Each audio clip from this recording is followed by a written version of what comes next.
Welcome to the Fictional Physicist, where we look at the laws of time travel, teleportation, and basic physics by how they are presented in fiction. I'm your host, the Fictional Physicist. Let's start the show. Don't forget to like and subscribe. The last part of a trilogy is often the most important chapter. It can either finalize the story with a satisfying ending, or leave the audience scratching their heads about whether the story was worth their time in the first place. Several trilogies have suffered from poor follow-through, and the third chapter has been the downfall of otherwise great storytelling.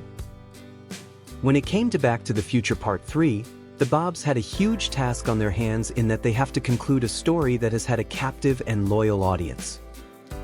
It was important that they stay true to the style and story that they have been telling and give a satisfying arc to the characters. The movie was different from the ones that came before it and still held the tone and spirit that made the others so enjoyable. But does the movie ultimately hold true to the rules set forth? And is the ending a worthy send-off to our heroes Marty and Doc?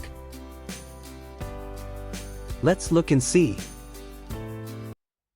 As with the previous chapter, this story picks up where the one before it left off.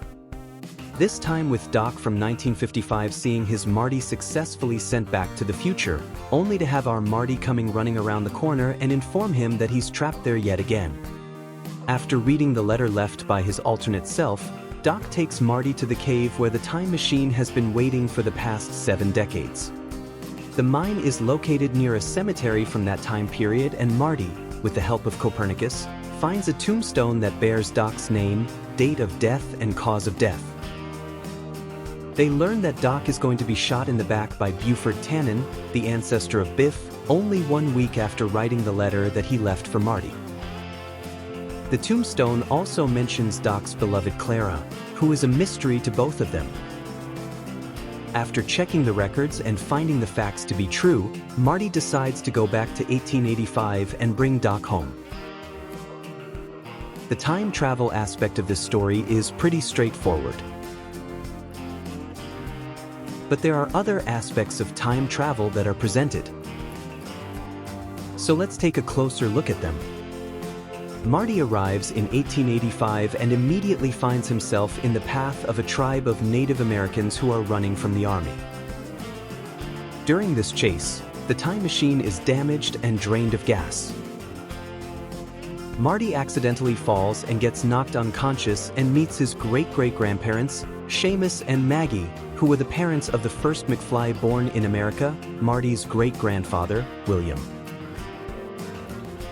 With the help of Maggie and Seamus, Marty finally makes it into town looking for Doc. Marty has a run-in with Buford and his gang. This encounter ends with Marty at the end of a rope. He is saved by Doc and the two friends are reunited.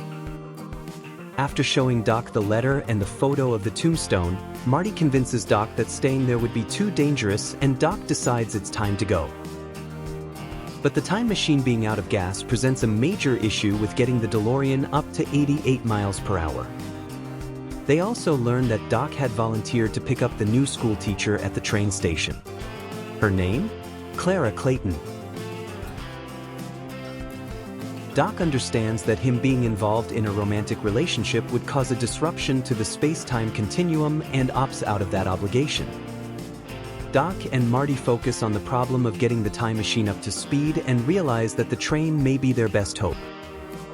They do some research and find the perfect place. They find a track that has the required features to get up to the right speed, but it only has one problem. The track goes over Clayton Ravine and won't be completed for 2 more years. But Doc points out that when they go through time, they will be over the completed bridge in 1985. On the way back, they see a poor woman on a carriage being pulled by 2 out-of-control horses. Without thinking twice, our heroes rush to her aid and save her from falling into the ravine. The woman turns out to be the school teacher that Doc was supposed to meet. The two fall in love at first sight, and Doc's whole perspective changes. When they bring Clara home, she mentions that her and Doc meeting may have been destiny. Predestination is a theme featured throughout the series, but this one may have implications far more impactful than we think.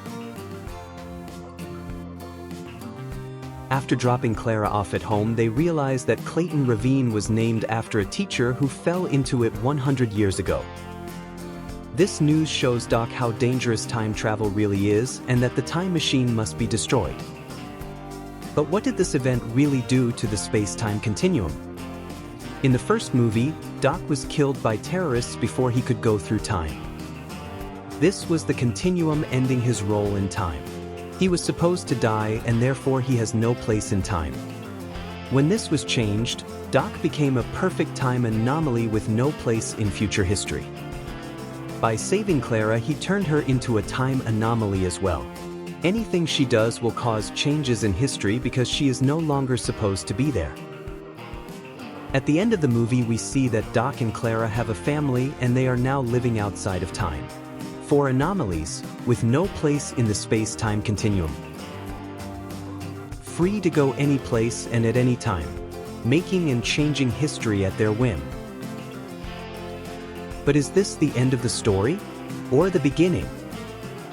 In the first video we said that we would tear those theories apart in a later video. Well, here it is. What if Doc and Clara had been manipulating the timeline all along? What if the Marty that we have been following was not the original Marty at all? What if he was just one of the infinite Martys in the infinite loop that was created at the mall? The many worlds hypothesis explores that for every decision we make, there are parallel universes where we made a different choice.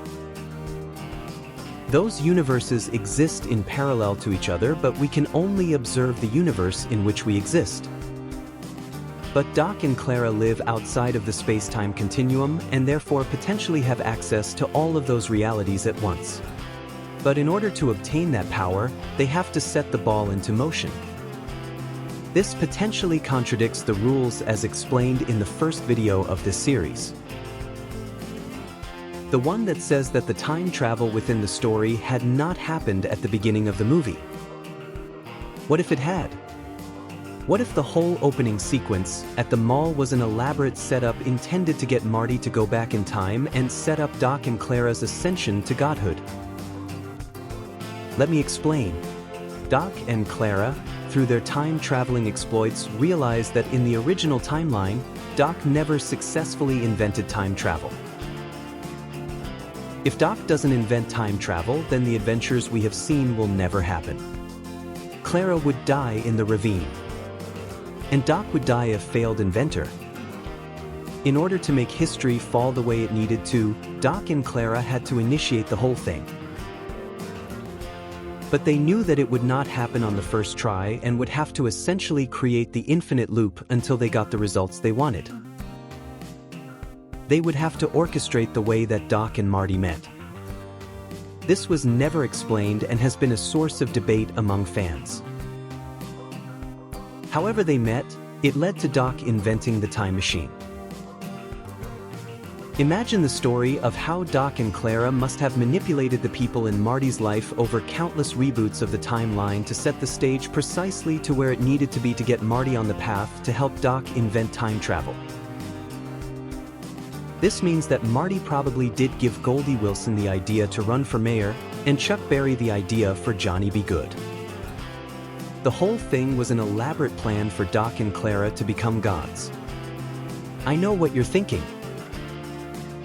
But physicist, doesn't that mean that Doc allowed countless versions of himself to be gunned down in cold blood? The weapon that Doc was shot down with was an AK-47. The weapon fires a 7.62mm armor-piercing round, designed for close combat. No body armor that Doc could have been wearing under his radiation suit could have stopped that many rounds from that close of a range. The AK-47 is used by countries in a desert climate because they rarely jam and can usually be picked up out of the sand and fired without issue. Yet the one in the movie conveniently jams and allows Marty to get into the time machine. Was this set up by the Doc to ensure his survival and to fool Marty into getting into the time machine to start the process over again? At the beginning of the story, Marty is given a flyer from a woman in the town square. The flyer contains information that will be vital to Marty getting back to 1985. Was this woman manipulated in some way to do this at this specific time? Was it the timeline ensuring that Marty has that information to keep the continuum going? Was she Clara in disguise? Of course, the original movie was created as a standalone with no sequels in mind, but this is a demonstration of how well written and connected these movies are.